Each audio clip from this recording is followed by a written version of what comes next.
Welcome to the 4 Pillars of Men's Health, a podcast of resources for restoring vigor and vitality, bringing you top influencers in the men's health arena, case studies of men who have succeeded and how they did it, and cutting-edge teaching on men's health issues from America's leading men's health guru, Dave Skattum. Get ready to take steps towards good health. Here's your host, Dave Skattum. Hey, welcome to the 4 Pillars of Men's Health. I'm so glad that you joined us for this podcast.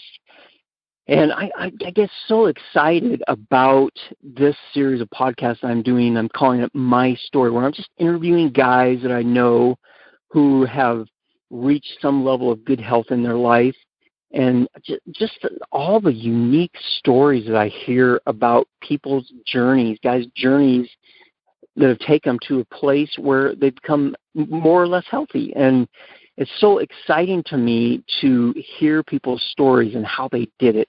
And I'm especially excited to have on my show today a guy that I've known for many years and grown quite fond of, a good friend of mine. His name is Denis Ouellette. Denis, I'm so excited to have you on the podcast today. Thanks for being here today.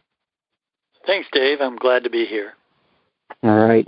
So Denis Ouellette, just a little background about Denis is he is a natural life passionate guy. He just loves our natural health. He's passionate about natural health. He produces a regional magazine called Natural Life News.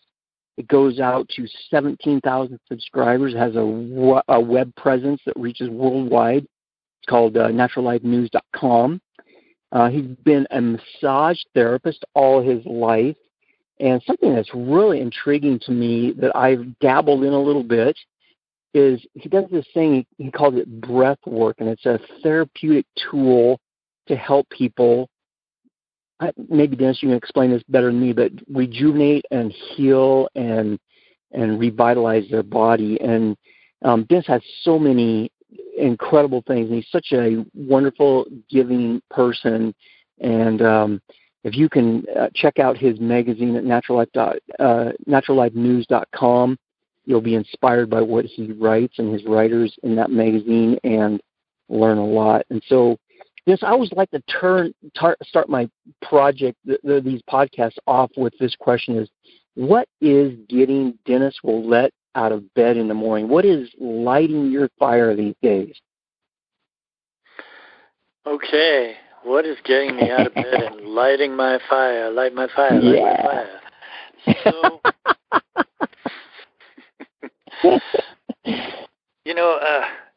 I guess I'm a cockeyed optimist. Just like I was watching, South Pacific with my daughter, and that gal is a cockeyed pops. It's the song goes. And keep in mind that this is 70 years ago, and it says, wow. They say the human race is falling on its face and hasn't very far to go. But every whippoorwill is selling me a bill. Okay, so, the idea is, the human race has been falling on its face for a long time. Yeah. And it has a lot to do with your attitude. I've been very blessed with joy in my heart, connection to spirit, good health. Yeah. I'm 68 years old. I'm not on any drugs. I do have to admit that I've been a little lax with this lockdown in terms of getting out and exercising. But, I've got a treadmill at the house, and I've got a rebounder. Yeah. And so I've got good health. I've got lots of projects. Even at my age, I'm doing 2 full days of massage a week, seeing 4 or 5 clients, and then in between I see several clients as well at home. So I work out of a chiropractor and work out of a massage place in Bozeman, which is 30 minutes away, with a full schedule. So even at my age, I'm able to work on 4, 5, 6 people in a day. And these are, I'm very blessed with my own health at my age. Yeah. But just yesterday I was working on a guy, and this was his 4th day of a migraine. If you can only imagine having a 4-day migraine and what that will do to your life. So, I was able to really help him and get his pain lifted. So I guess what gets me out of bed is serving others and teaching others about natural health. And you don't have to be in pain, and you also don't have to be full of chemicals in order to heal yourself. Yeah. Wow. Hey, so before we launch into these questions that I have presented to you, tell me a little bit, and our audience, a little bit about the importance of breath work.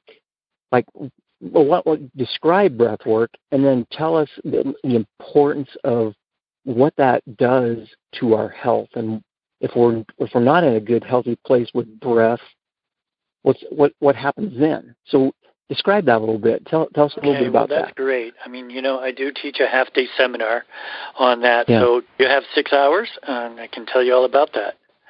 Wow. So that was a joke anyway. Now I can put it. I'll try to do it in a few minutes. Okay. So, the breath is at the foundation of everything. If you don't breathe for 1 minute, you die.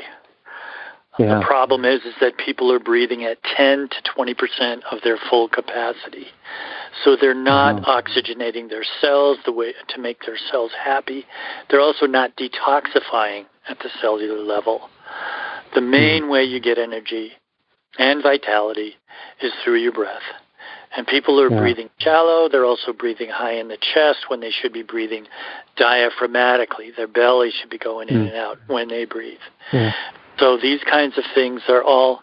The important thing about breath work to remember is that you can just breathe deeply in your belly every day and do your best to get out in fresh air, get out of stuffy places, do your aerobic exercises, work with the breath, consider the breath to be your best friend, and just use it more. Think about it more. Be more conscious with your breathing.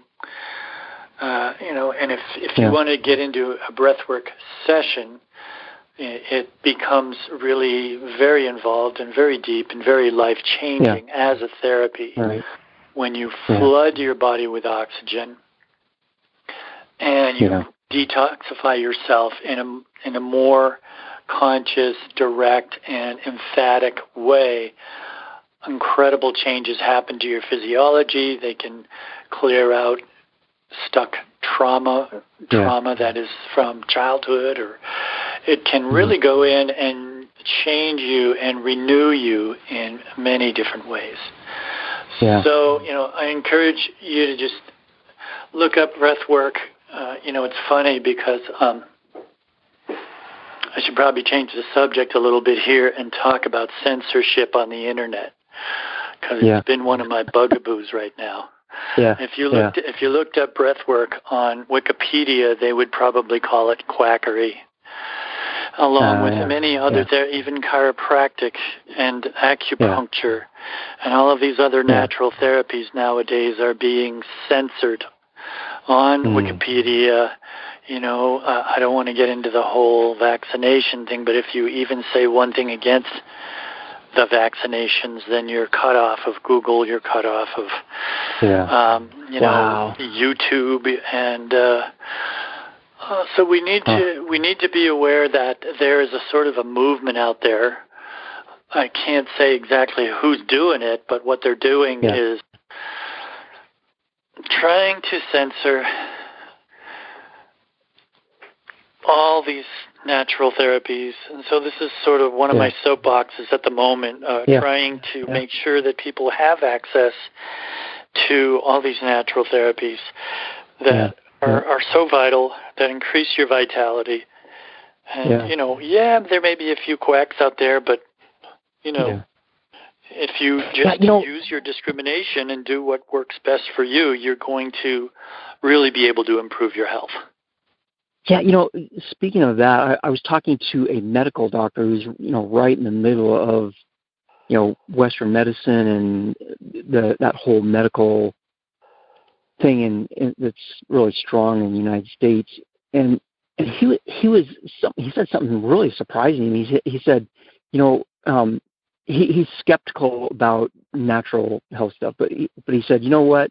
I am skeptical about that, but he says, really, we're not having that great of success with our Western medicine either. So anyway, that's a whole. We should spend a whole nother podcast just on that. Anyway, hey, well, just to finalize that subject, there needs to be the shaking of the hand. And my dad was a doctor. I've got a lot of medical in my background. I actually went to pre-med in college for a while. Oh, really? But the Western medicine is sort of sold its soul to the pharmaceutical companies, and that's too bad. There are things. There needs to be a marriage of the natural therapies and the Western medicines, and you do see it in some quarters, along with the censorship that you're also seeing in some quarters. So I really hope that this moves forward in the right direction. Yeah. Okay. So here I'm like an amateur history buff. I love reading history and learning about history. And when I think of men's health, one of the things that happens with me is my mind kind of wanders back to the Greek and Roman era. And in my imagination, I see these incredible artists taking this big chunk of rock, of marble, and chiseling out of that this like a model of what they had, I think, in their mind as a perfect man. And if Denis Ouellette could find the perfectly healthy person and put him up on one of those Greek or Roman pillars and say, you know what, in my mind, that person right there is the perfectly healthy man. Describe that person? What's he look like? What's he doing? How's he functioning to be that healthy person? Great. Well, the first thing that comes to mind for me is a guy named Paul von Beckmann, who was one of the first teachers of breathing work and breath work 100 years ago. He started off as a physical culturist, which is an old-time word for bodybuilder. Okay, and he had the body of a Greek god, because he worked at it. He had a lot of world records and things.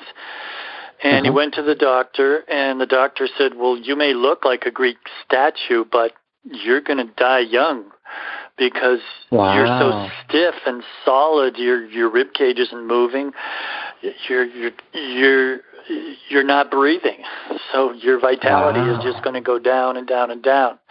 So he spent the rest of his life saying, gee, I'm not into this to look like a Greek statue. I'm into this to learn about what human health is. And so he spent the rest of his life understanding and teaching about the breath. So it comes back to what we were originally talking about, is that the ideal man isn't just the physical. And it's a marriage of what you would call the four pillars, okay? So, you've got to have a great mental attitude that lifts you up and lifts other people's up. It does not get you down into the doldrums.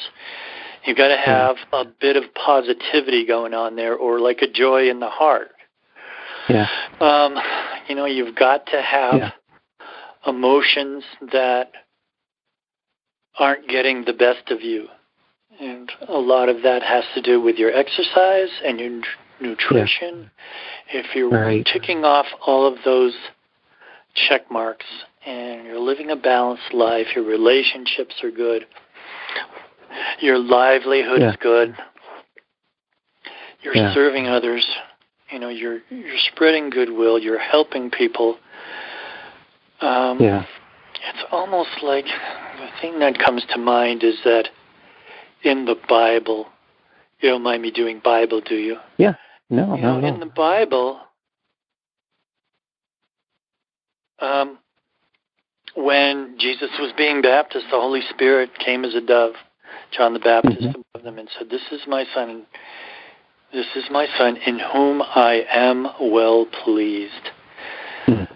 If somehow that spirit of overshadowing, where you're doing well in your heart, it's going, and you're doing good for humanity and for yourself and for your family. You're doing your best, even in your diet, and just, if that to me is going to create the ideal man. And if you look like a Greek god, great. If you don't, great. If you lose a few inches around the waist, great. Yeah. Oh, that's good. All right. That's really insightful and really a really good perception of what a really healthy man is. So if you flip the coin over, so now you describe this healthy guy, what in your mind, what is it that creates unhealth in a person? Okay. Well, the first thing that popped into my mind is another current event, and that's the riots and everything that's going on right now, and the disruption and the and I don't know how I'm going to use that to answer your question, but I just wanted to honestly tell you what just popped into my mind. Yeah. So I think what I would have to say is that we all have lower impulses. It even goes back to the breath. It goes back to the immune system. And it goes back to what part of the brain are you accessing. We all have what you might call the monkey brain or the primitive brain. And it's this, it's the brain stem in the back, okay? The limbic brain. Yeah. And it's the brain, it's the survival brain. And it's the brain that kicks in when there's danger, when there's stress, when there's conflict, when there's fear. Yeah. And it goes into fight or flight mode. It lowers the immune system, or vice versa. Lowering the immune system makes you go into survival mode. Right. And what we're seeing in today is upheaval in all of those areas. People just, it could be the pandemic, it could be the fear, it could be the cabin fever, it could that people are suffering from the low economy. And, the human race is falling on its face and not very far to go. And so how, that is the picture of an unhealthy humanity. And it's a humanity that has moved back into tribal mode, because a big part of the limbic brain is also tribe, which is us versus them, as opposed to all one people, we. And so it takes a lot of work, and it's the same work we've been talking about, to rise above, to get back into your prefrontal cortex, your long-range planning, your spirit, the spiritual aspect of wholeness, wellness. It takes work, and it's sort of a downhill, gravity, slippery slope that people can fall into and have a hard time getting out of, and it sort of can snowball downwards. And we're seeing that happen, and it's very unfortunate. Dennis, I was just, when listening to you, I just talked to a guy that we were talking about, things that were going on in our society, and we were reflecting together on this whole idea of the amount of fear that is floating around out there. There's fear of, a few years ago, it was the fear of what a Democrat president was going to do to our country. Now it's a fear of this current Republican president, what he's going to do to our country. And now it's switched to this fear of what this virus is going to do, and a fear of what your neighbor is going to do, and a fear of what, the guy across the, but it seems like there's so much fear, and he was commenting on how fear is so unproductive and so unhealthy in our lives. And I think you're just hit right on that in that that's a primitive thing. It's a fight or flight kind of a mode that we're in, and it is more primitive, and we need to rise above that, don't we? Yeah, it's a slippery slope, and sometimes there were people who will foment fear for their own purposes, and you need to find the inner strength. And again, it comes back to the 4 pillars. And another expression that I like to use often is that the only way out is up. Mm. The only way out is up. It's like you've fallen down a well, okay? And the up is, again, it's the 4 pillars. If you're working hard every day on your spirituality, doesn't matter what flavor you use, could be everything, anything, whatever works for you. The same with diet and nutrition. You can pick your flavor. Even with positive thinking, and even with exercise, getting out in nature is so important. Right.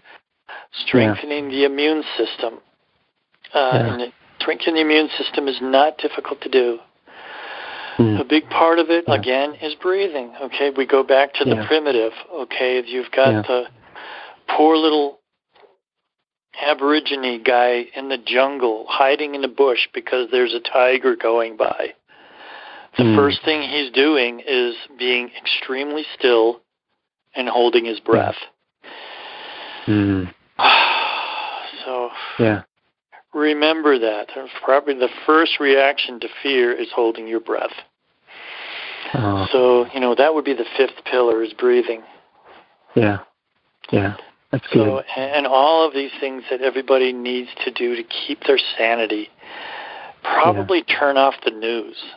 Because it doesn't matter whether it's right-wing news or left-wing news. It's all coming it's all coming into question now. And if you inundate yourself with worry and with anxiety or with, the world's falling on its face, then take the time to separate out, find your center, eat some good green food, drop your G-bombs. There we go. Everybody needs to drop G-bombs. And if you want to find out what that is, you got to buy my book. You better tell them right now so they won't think it's real bombs. That's right. Greens, beans, onions, mushrooms, berries, and seeds. There you go. Hey, so let's turn the corner. We could go on a long time. This could be a whole different podcast. But if you when you look back over your life, Dennis, and I know you pretty well, and did you say you're 68 or 78? No, 68. Thank God. Okay, all right, man. Because I had written on my paper 78, and I go, whoa. So anyway, and I know you're in good health, and you're not just physically, but emotionally and spiritually, and all these areas, nutritionally, And so as you look back over your life, and I think back over my life, and I see times where, like, people have come into my life, or situations have happened, or circumstances come up where I was going one way one day, and then shortly thereafter, just because of this person or this situation or a thing that came up in my life, it changed me. It radically changed me and sent me off in a different direction.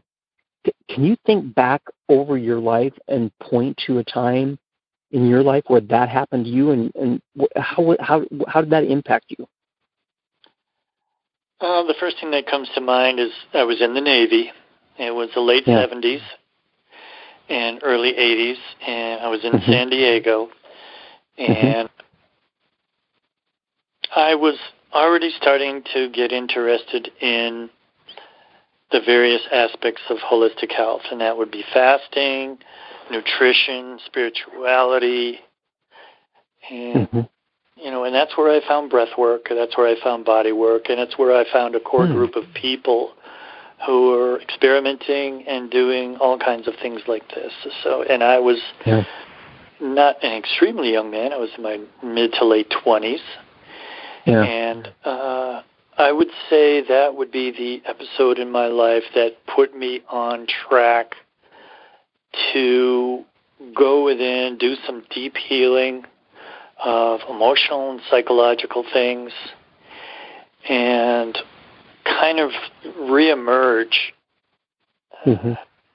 and I would say the same thing in your life, Dave, where you have some kind of crisis or some kind of awakening. Then you go in and you do amazing deep healing in all of these areas that we're talking about. What happens is that you end up naturally wanting to help others, serve others, teach others, and help other men who are struggling find answers and find solutions for themselves. It doesn't mean this specific modality or this specific type of healing. It's just getting back on the road, the high road. And it would probably be when I was a young man that sort of turned my whole direction in life, because the experiences I had of healing were so deep. And then you just sort of want to turn around and help others. All right. Okay, so Denis, I have just placed a crown on your head and made you the king of the world, and you have a magic wand, and you can use this wand to help men become more healthy. What do you think would be some key things that you would do with this magic wand that you think would make the biggest impact on men's health in our world?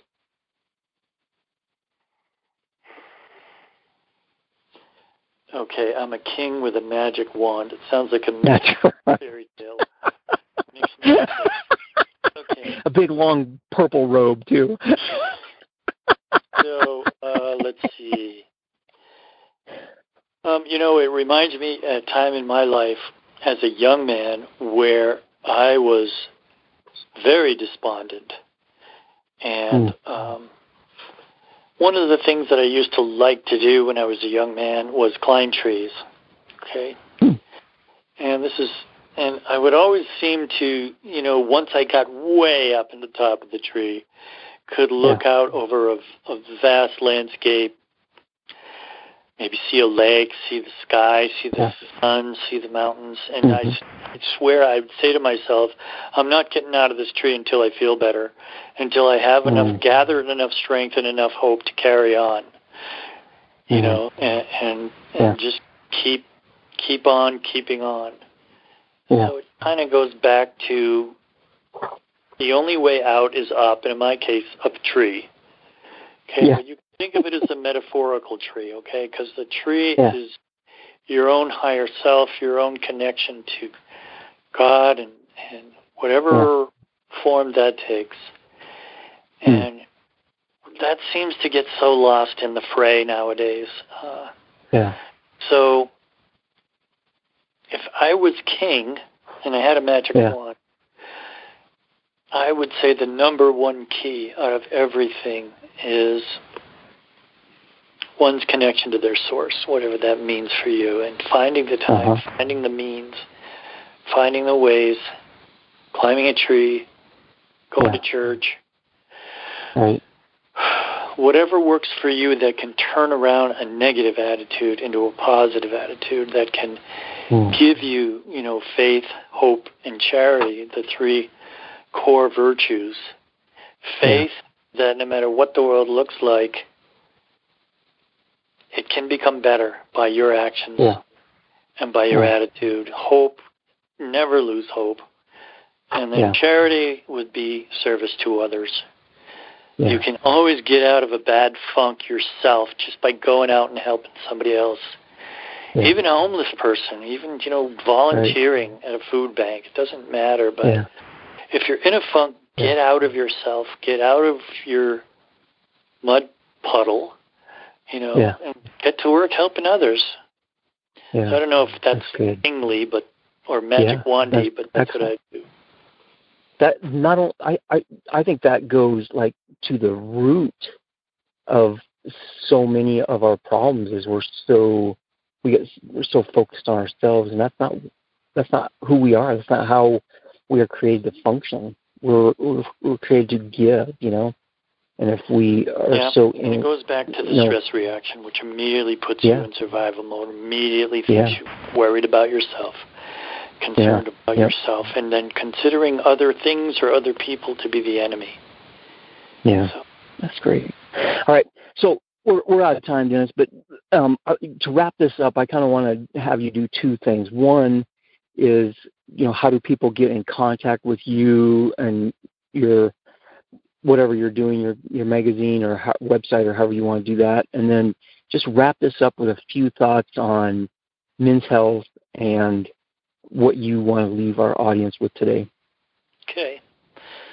Well, just naturallifenews.com. Nice little website. The magazine archives from the magazine goes way back several years. There's lots of good content in there on various aspects of natural health and all kinds of topics, current issues, healthy, wealthy, and wise, all kinds of good stuff in there. So there's that. And final words of wisdom. Yeah. I don't know.